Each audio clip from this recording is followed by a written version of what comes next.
Sa Paunin. Ayaw mo talaga sa Paunin, ha? Hoy, next time. Paolo Avellino ayaw nga ba sa love team na Paunin? Paolo nagsalita tungkol dito. Makikita sa isang video kung saan ay na-upload ito sa social media. Ang naturang video nga ay medyo matagal na dahil hindi pa nagsisimula ang teleseryeng Linlang. Sa naturang video nga ay nagbubukas itong si Paolo Avellino ng isang regalo sa kanya. Excited nga si Pau na pagbuksan ang naturang regalo na galing sa kanyang fans.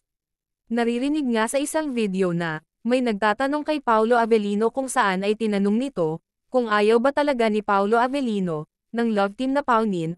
Pero sa naturang video nga ay hindi sumagot itong si Paolo Avellino kundi nagpatuloy lang ito sa pagbukas na parang walang narinig. Sa Paunin. Ayaw mo talaga sa Paunin, ha? Hoy, next time invite mo Oo, sila. mag-invite ka. Wala tayong filter dito. Okay. Unboxing video for Paolo. Hindi ko picture.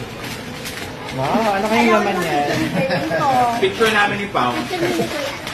Cross stitch daw. Sa naturang video nga ay hindi sumagot itong si Paolo Avellino kundi nagpatuloy lang ito sa kanyang ginagawa. Sa pagkakakilala kasi ni Paolo Avellino, ay ayaw niya na mayroon siya masasabi na hindi maganda sa kanyang mga naging kasamahan sa industriya, lalong-lalo na kay Janine Gutierrez, na naging ka-love team niya noon at naging girlfriend din niya ito. Mas okay na hindi niya sasagutin ang mga ganoong mga tanong dahil may pinagsamahan naman sila ni Janine Gutierrez, at talagang kilala naman si Pau na ayaw talaga niya ng gulo.